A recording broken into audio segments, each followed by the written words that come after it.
Kandia with Kandia Haynesworth Designs. Thank you so much for joining in today. I am doing a collaboration with Lowry from the Baby's Booty. We are listing the top 10 mistakes that we think new embroidery business owners make. Now, Eve have taken 5 and I have taken 5. And my mistakes that I am listing are in no particular order. I am just stating them the way I am thinking about it in my head. And so what I think, one of the first mistakes that I would like to say is I think that new embroidery business owners make the mistake when they select a name. They select a name that boxes them in. And so many times this is done when the new embroidery business owner select a name that describes their services. So in many cases you would think that that is a good idea, and in some cases it is, but a lot of the times it boxes you in. And so it sounds like a good idea, but it does not allow room for growth. I started my business December 15th, 2009, and what you are looking at is my first day in business. My business was called O Stitch Embroidery, and here was my Facebook page. And I got to tell you that, when I started my business, O Stitch Embroidery, the name describing my embroidery services and business, it worked well for my company. It was cute, it was catchy, and it worked. However, when I transitioned over to Kandia Haynesworth Designs, all right, 2 years later, pretty much 2 years later, I transitioned over to Kandia Haynesworth Designs. It provided an umbrella that covered all the multiple services offered by my company.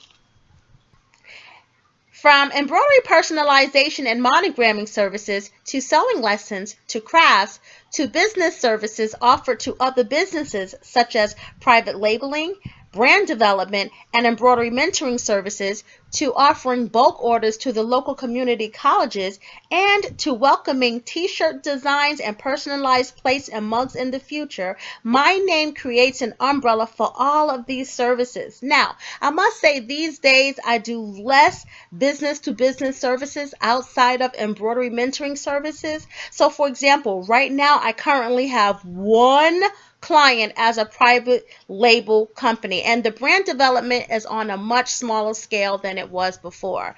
And so at some point, all of these services offered under Kandia Haynesworth Designs require the designing from Kandia Haynesworth, at some point. Plus, my name leaves room for growth and additional creativity.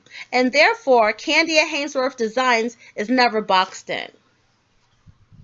Okay, so let's talk about the pros and cons of selecting a name for your embroidery business. Okay, so the pros with selecting a name like my name that bears my first and last name, it does allow room for growth, right? And I got to tell you that I am told repeatedly by new clients they feel more comfortable with going along with my embroidery business because it bears my first and last name, and it's my real first and last name, which shows confidence in my work and services.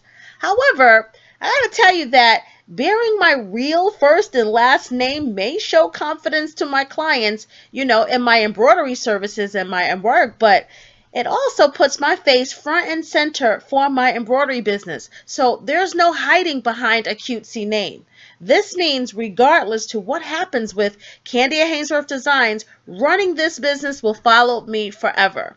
And so, God forbid I experience unfortunate circumstances such as bankruptcy, a divorce, those kind of things, or even a more common circumstance such as rebranding, detaching from Kandia Haynesworth Designs. I will face many challenges, if at all, if I'm even successful at doing so, because that will follow me. It will linger on forever. So Kandia Haynesworth Designs will always be paired up with Kandia Haynesworth. And when you put it into Google, that is what comes up, regardless to if you're talking about my business or me as a person. Once you put in Kandia Haynesworth, it will follow me as a business person, as an embroidery business owner forever.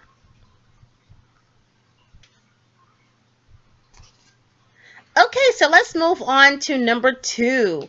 Number two, I think the next mistake that new embroidery business owners make is thinking too big or thinking too small. All right, so let's examine both of these. Okay, the thinking too big embroidery business owner labels everyone as their customer. All right, so the entire world. Me, you, babies, teenagers, moms, dads, grannies, uncles, aunties, everybody's their customer. All right. And so the thinking too big embroidery business owner have no target, which means they have no focus because the entire world becomes, opportunity for them. Okay, so they pretty much categorizes everyone in the same pool.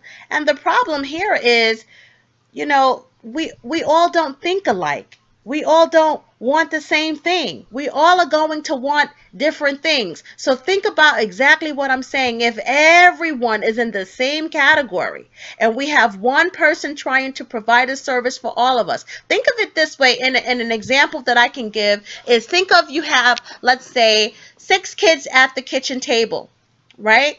6 kids at the kitchen table, and mom is cooking dinner.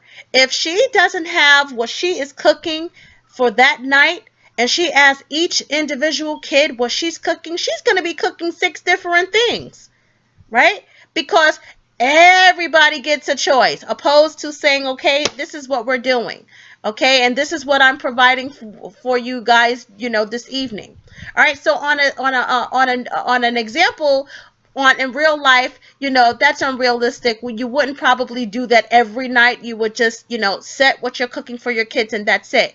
But as an embroidery business owner, if you treated your embroidery operations like everything, you can do everything for everybody, you are going to be going into so many different directions. So many different directions. You are going to be making so many different investments, okay, because you don't have any kind of niche that you're trying to develop. Okay. And so, I got to tell you that if you, the new embroidery business owner, try to provide and services for everyone, you will find yourself going into so many directions, making it very hard to develop routines, strategies, and processes.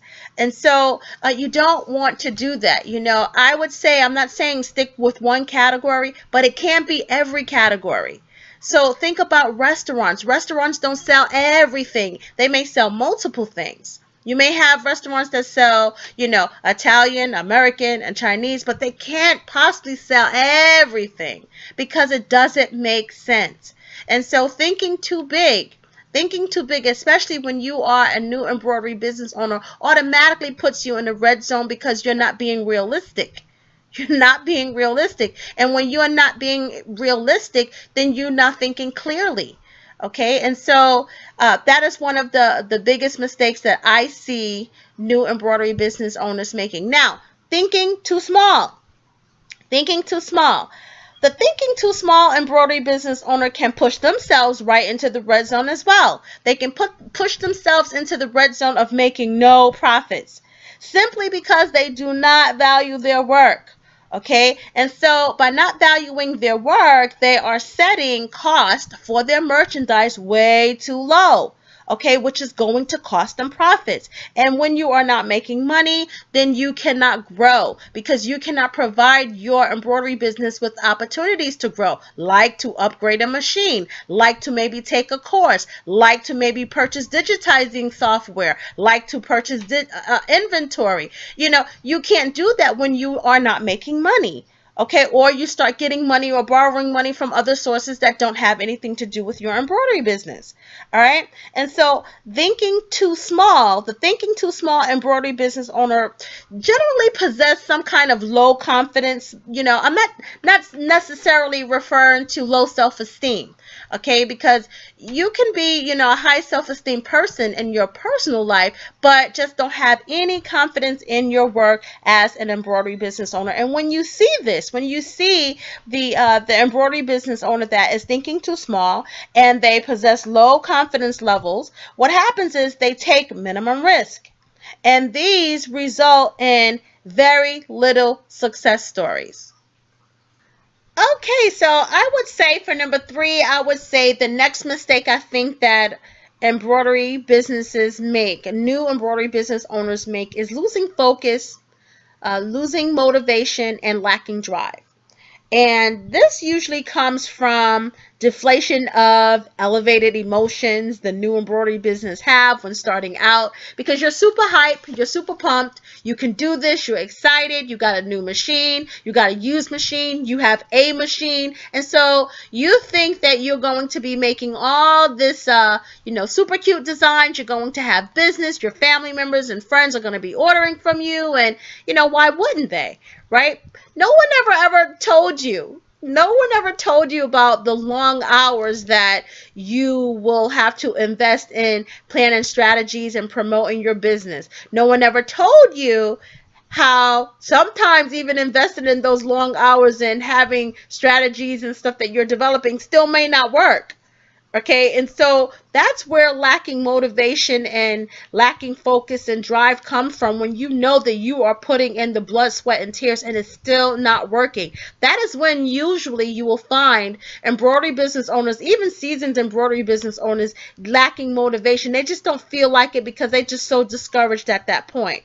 Okay, and it happens mostly with new embroidery business owners. And I would say the new embroidery business owner must commit to managing their time effectively according to what they can afford.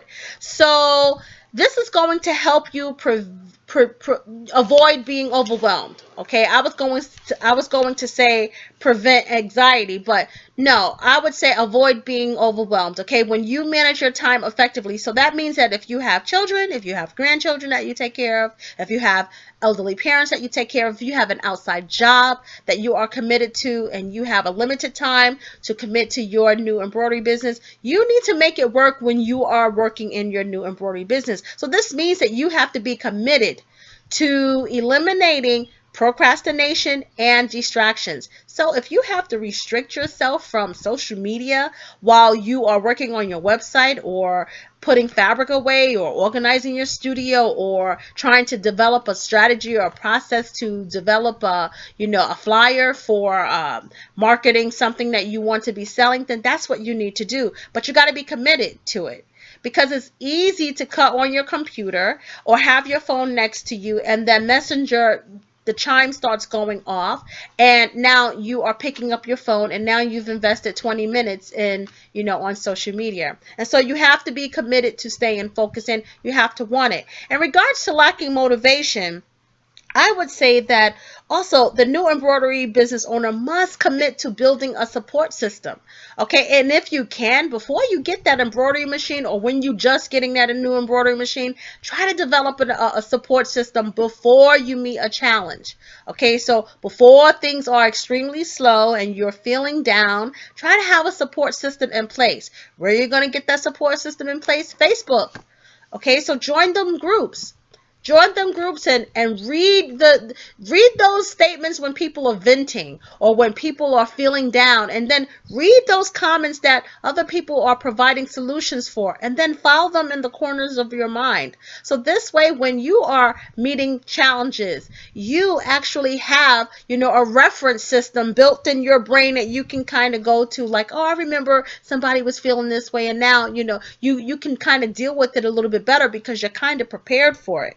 Right? And now, in regards to another part of your support system is pair up with another embroidery business owner. Not as a mentor, just as an embroidery business owner who is interested. They may live in your town. You have something in common. Just pair up with them, because you are going to be able to motivate them. They are going to be able to motivate you, encourage you, inspire you. You are going to be able to do the same, and you're going to need that. Okay, you're going to need that support system. Otherwise, you will discover that the embroidery business can be a very lonely world to be in. Okay, so number 4, I would say the 4th top mistake new embroidery business owners make is operating an embroidery business with loose ends. Okay, so many times your first clients as new embroidery business owners are going to be your family members and friends, right? Because you don't have a rapport in the community, you don't have a client base, and pretty much you are just starting out, so you are, they are supporting you in that sense of your new business, and they are going to be your first customers, your first clients, okay? And so what I have seen many, many, many, many times is new embroidery business owners, and I gotta tell you that I am also very guilty of this. Very guilty of this. New embroidery business owners, they never consider practicing outside of family members and friends at first because you're so consumed with being happy about customers are supporting your business. And even if you know them and even if they're buying out of pity, the bottom line is you get the opportunity to run your machine. And so what happens is the new embroidery business owners conduct transactions without a paper trail. No commitment, no agreement, no policies, okay? And so I've shared with you guys before how I got burned by my cousin. And so, I'm guilty of this too. And that's not the only time I got burned because I didn't have a contract or an agreement in place. And so what I would say is, the new embroidery business owner makes the mistake of not starting their embroidery business out professionally from day one. And once again, I am guilty of that. And so I would say to avoid any headaches, if you are a new embroidery business owner, if you are thinking about transitioning from hobbyist into embroidery business, develop a contract. It does not have to be a long, extensive one. I know that some of you have seen my video, embroidery service contract. My contract is even longer than that video now because of just situations that have occurred with other people, not necessarily me, just other things that I've seen in other groups, situations that it occurred and I've seen in the group embroidery boss that I'm thinking, oh no, I'm too long in a game to, have those things happen to me. And so we're going to avoid that. So yes, I am adding something else to my contract. And I did. My contract is extensive. It does not have to be that extensive in your embroidery business, but you need to have something in place. I'd rather see a small, short agreement than no agreement at all. And now you are either getting burned because you've provided services that somebody is trying not to pay you for. And so I got to tell you that these days there's really no excuse because, first of all, Facebook provides too many embroidery groups, support groups, okay? And so even if no one is really posting their contract, all you really have to do is ask the question. And there is going to be someone willing to help. Most of these embroidery support groups are thousands of members strong, including Embroidery Boss. They have thousands of members. Somebody is going to be willing to point you in a direction of where you can develop your embroidery service contract, share their contract with you, give you pointers or something. So there's really no excuse not to have some kind of service agreement in place, okay? And even if you are too embarrassed or you're a little bit shy about asking people, go on Google. Again, there's absolutely no reason to do or operate your embroidery business in an unprofessional manner by not having some kind of service agreement, in place. And so not knowing is no longer acceptable. Okay, so we are at number 5. And I must say that I know that some of you are not going to agree with me. And I may get some backlash on this thought, but I am ready for you guys because I stand firm on my thought on this last mistake that I think new entrepreneurs or new embroidery business owners make. And so I know running a business, whether you are running a business from home or a storefront, provides you with boss privileges, right? And so that means that you have the final say so in what goes on. But oftentimes we forget that although we call the shots, certain things should be unacceptable. Even when we have the authority to bend the rules, does not mean we should. Okay, so I am up to the 5th and final mistake that new embroidery business owners make. And to be quite frank, it is not limited to new embroidery business owners, because I have seen this mistake made across the board with seasoned embroidery business owners, sewists, crafters, just across the board.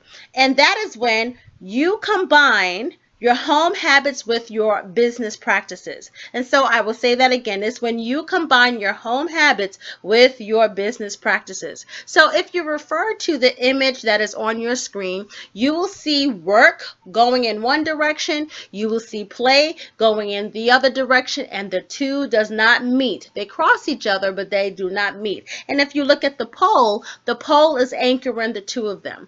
You should be serving or acting as the pole. You have your work, you have your play, and they do not meet. However, some embroidery business owners struggle sometimes with separating their personal life from their embroidery business. For example, having your personal pet in your sewing and embroidery room climbing all over your fabrics that you intend to use for clients' orders should be a forbidden practice. I was watching a lady make a receiving blanket on YouTube the other day, and her cat continuously interrupted by climbing on the table and walking all over her fabric. And she did shoo the cat away and did pick him up and place him on the ground several times. But I just could not believe that, first of all, she was recording this. And second of all, why this was okay. It's not okay.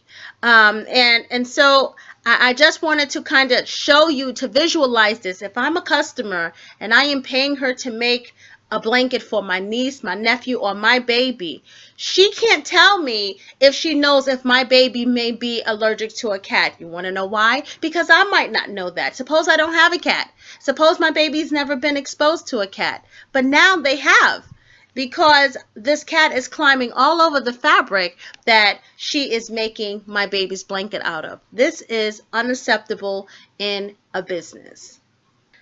Back in February 2017, earlier this year, my husband and I took a road trip and stopped at the Hoppin' Bobbin in Maryland. When I walked through the door, I immediately noticed the well-presented display of fabrics and was greeted by their mascot.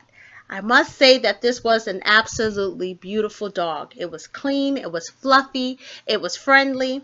And as I walked around this store, I was in awe by just the well-presented display that this store had. They had little rooms of fabrics, sitting areas. It was just absolutely amazing. And this dog followed me all around the store. They had chairs with throws and fabric bolts in the chairs, and guess what? The dog climbed up in the chairs and tried to get my attention from time to time, and then hopped down on the floor and continued to follow me all around the store. So let me just say that my husband and I, my family that is, we have a dog. We have a Yorkie Terrier. So it's not as fluffy as this dog, but it is a small dog.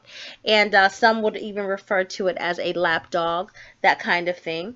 But as I walked around the store, I did notice that my mascot had eventually left me. And when I made my way toward the front of the store, I saw that the dog was first rubbing against my husband's leg. And then he climbed on the bench and sat down next to my husband. Then he got a little bit closer, and eventually my husband started to pet him. About a half hour after my husband and I left the store and we were heading toward the highway, I could physically see his facial features changing on his face. His eyes were puffy, they were watery, he was sniffling and sneezing at times, and he was super annoyed and frustrated. I said to him, we need to find a pharmacy, because I knew at this point we were going to have to get this man some allergy medication to make it into this drive, because we weren't even halfway in yet and this was going on with him. And so at this point he was super annoyed and frustrated, and he repeatedly uttered the words, "Why is it a good idea to have a dog in a fabric store? That's a place of business. Your pets belong at home." And so if you're not convinced that your family pets does not belong in an area where you conduct your embroidery business, consider this. Business is business. Okay, so once again, business is business. This means mixing your personal life with your business should not occur. Under any circumstances, it should not occur. Even if you have a home-based business, if you have a home-based business where people are coming to your location, to your home, to pick up products, it does not mean that you get to have dogs and cats and birds and turtles and frogs leaping and jumping all over the place, because that's what you like. You don't know what your customers or your potential visitors are allergic to, or what they may be afraid of, or what they like. You don't know. And when a person is in business mode, to conduct business mode, they're not thinking about entering a place of business, even if it's in your home, that may cause them some kind of health condition or medical concern they should have, because you don't know how to separate the two. Okay, your family pet is your family pet. It is not your business pet. Okay, when we go into Joann Fabrics, when you go into Hobby Lobby, you do not see dogs and cats roaming around. You don't. And especially for home-based business owners, where we have to work extra hard. We have to work extra hard to have the public treat us in a professional manner. We need to act like it is such as well. And once again, my husband and I have a Yorkie Terrier. Okay, and my business is in the basement of my home. All right, never would you ever see my dog. Never have students seen my dog. Never have the parents seen my dog.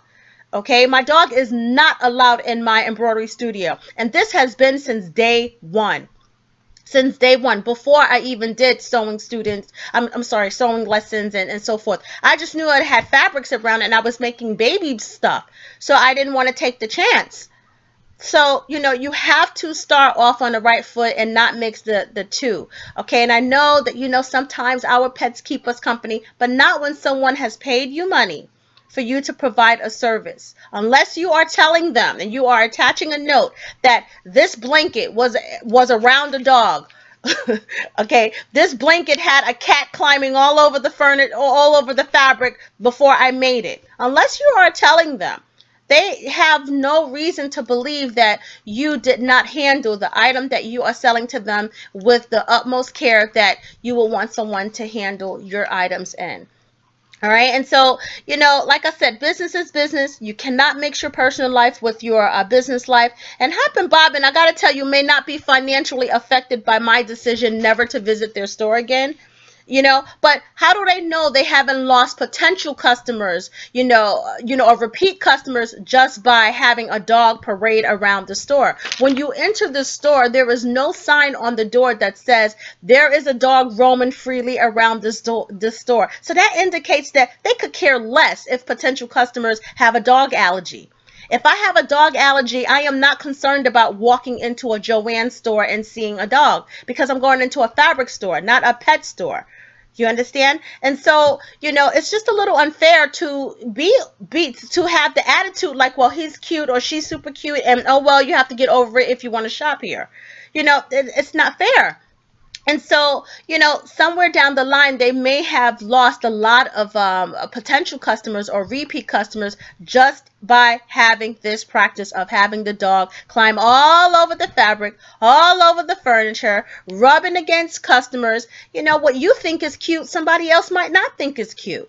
And so we really have to consider that. It also shows inconsideration for new visitors, and they're buying stuff, because it plants the seed that hair is going to possibly be on your items. Because like I said, this dog openly climbs all over everything and roams around the store freely.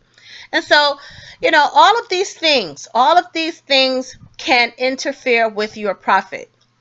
All of these things can interfere with your profit. And so business have to be business, and you have to conduct business as such. And you cannot mix your home habits with your, business habits. And I would be, confident to assume that the owner of Hop and Bobbin does not leave that dog, that beautiful dog, there in the store when she goes home at night. She takes the dog with her, because it's probably her personal pet.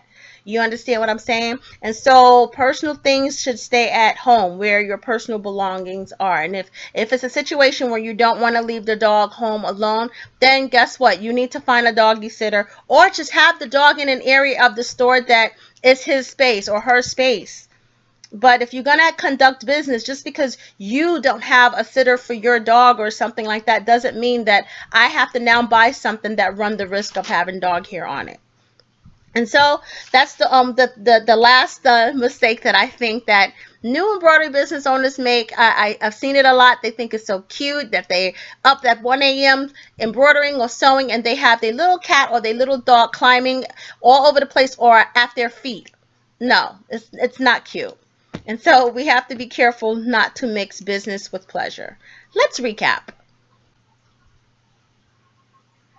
So regardless to what kind of business you have, you always want to be professional. But overall, I think the top 5 mistakes new embroidery business owners make, number 1 is selecting a name that boxes you in. So for example, if my name was Kandia's Baby Baskets. Now, Kandia's Baby Baskets would ultimately describe exactly what it is I do, but it also provides limitations. And so obtaining the account with the local community college to do their fleeces every fall and winter I probably wouldn't have had the opportunity to do that because they would have passed me by.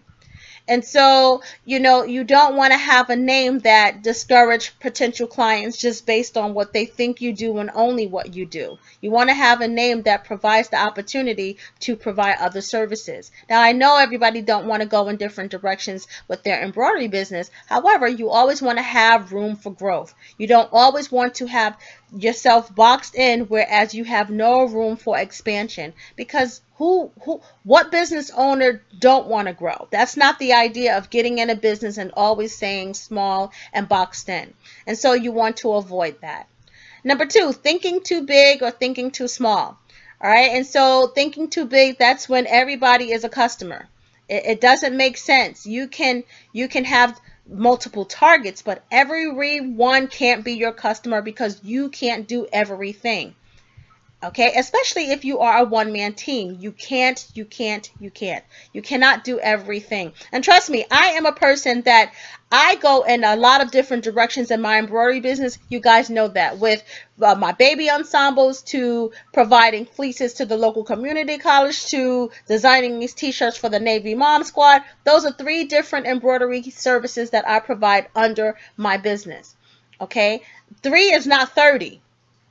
Okay, and so you want to be careful, especially if you are a one-man team. Now, if you have a partner or partners or a small staff, you may have some teenage kids, you may have young adult kids where everybody can kind of pitch in. Good for you. I don't have, 4 or 5 kids where adult kids or young adult kids that I can kind of assign everyone a task and we can kind of build this corporation or this empire. I don't have the luxury of doing that, and a lot of people that I know don't either. But if you do, then do it that way. But if you don't, then you got to be careful not to get so high with the possibility of being a successful embroidery business owner that you are going in every different direction. Number 1, it can ultimately prove very ineffective. Okay, because it can be proven impossible to meet all of these demands. It can also prove very expensive because you are providing services in so many different areas. And it can also burn you out. So be careful and thinking too small.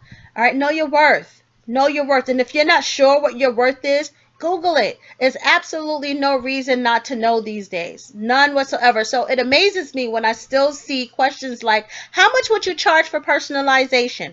How much would you charge for monogramming? That's not acceptable. Go find out. Don't wait for someone to tell you. Google it. How much does monogramming cost on a towel? That's all you have to ask Google. Okay, it's no longer acceptable to say, I didn't know, because you can find out. We have ways to finding out these days. All right. And so, don't think too small and devalue your embroidery services, which will ultimately put you in a red zone and cost your company profits. Number 3, losing focus, lacking drive, and becoming unmotivated. You have to commit to your embroidery service. And I got to tell you that, I am finding a lot of people, they say, oh, I want to run an embroidery service, but they're not really committed. They want people to do all the work for them, or they want just a flood of customers coming in, and we all do, but you got to go out there and work for it. You got to market yourself. You got to network. You got to promote. You got to seize up. You got to jump on opportunity. Jump on opportunity when you can. Okay, so if you know your neighbor's daughter is having a baby, that's an opportunity. You may even know that they're not in a financial situation where they can actually purchase embroidery services because money might be tight for them at that point. It doesn't mean that you cannot provide them a personalized blanket or a bib. Okay, because just because somebody's situation is tight right now don't mean that that person, that couple, or whatever the situation is, may be tight a year from now when you are still going to be open. And so jump on opportunities, okay? And stay focused. If you know that you only have a certain amount of time, meaning you are an embroidery business owner, but yes, you are a nurse during the week. You work in a factory during the week. You work at a school during the week. Okay, you know that, okay, if you get home at 5 or 6 o'clock in the evening, you may have an hour. You may only have 2 hours, 3 hours to dedicate to your embroidery business. Don't spend half the time on social media, looking at other people's pictures or posting comments or hitting the like button. Focus on your embroidery business. It have to mean that much to you. It have to. It have to. And so, I saw that, a lot with my embroidery mentoring program, that a lot of people were excited at first. And, somewhere down the line, my emails started to get ignored. Not everybody. I got to say that for the most part, I had some pretty good students who stayed committed. But it has to be your job to stay focused. It has to be your job to stay committed. It has to be your job. It has to be important for you to be motivated. So if you feel that you're losing motivation or you're lacking drive, it got to be important enough for you to go out there and get it, because you're the one that invested in that embroidery machine, not anyone else. All right. And number 4, no embroidery service contract or an agreement in place. It's just foolish. It's just foolish. There's no other way. There's no pretty way to say it. It's foolish. It's foolish. It's foolish. It's foolish. Again, if you don't have an agreement in place, then anything goes. Anything goes. You leave room for loopholes. Okay, and it's just not that hard just to write down on even a napkin and just state that, this is what you are providing. This is what they are expecting you to do. This is the services that you intend to render. It's not that hard. And if nothing else, it will show your family members and friends, if they are your first customers, that, oh no, she's not playing. She is not playing. That you need for people to see that you're not playing.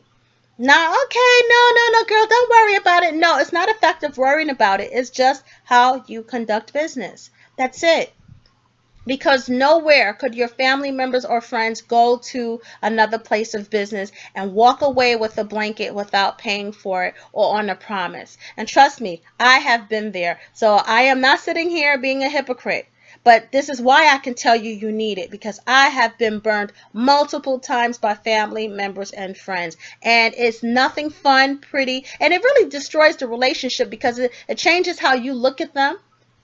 Like, gosh, you would really do that to me. And I'm sitting here working really hard. It really does something to you. So avoid it. Have a service agreement in place and move on. And once again, there's no reason not to have one. You can enter Google a service contract, and 1,001 templates will come up, and you can tweak it according to your embroidery business. And the last one is forgetting business is business.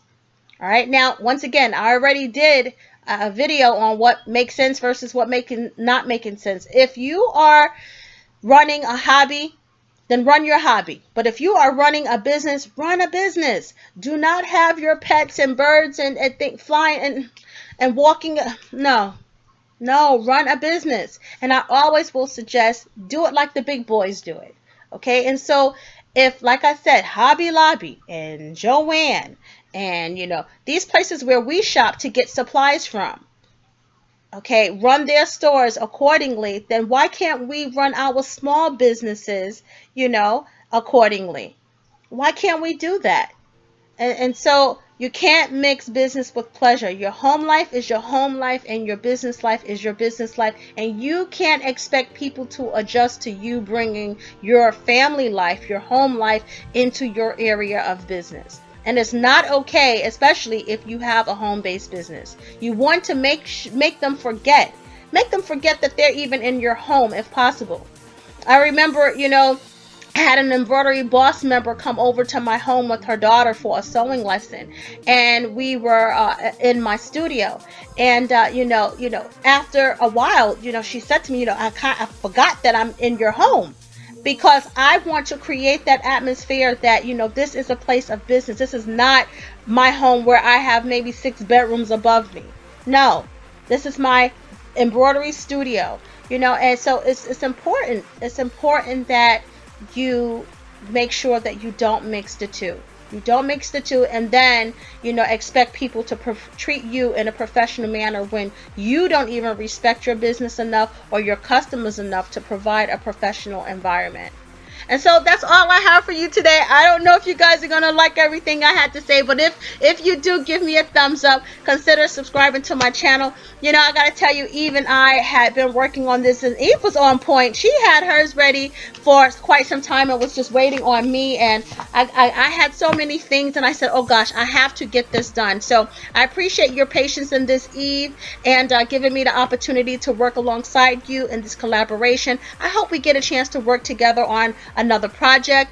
The viewers, the subscribers, they love you, they love me, they love us, and I'm sure this collaboration they are going to love. All right, and so once again, that's all I have for you today. If you are an embroidery business owner or a hobbyist, come visit me in the group Embroidery Boss. And if you are not, then come visit me on KandiaHaynesworth.com on Facebook, and you can also find me on Instagram.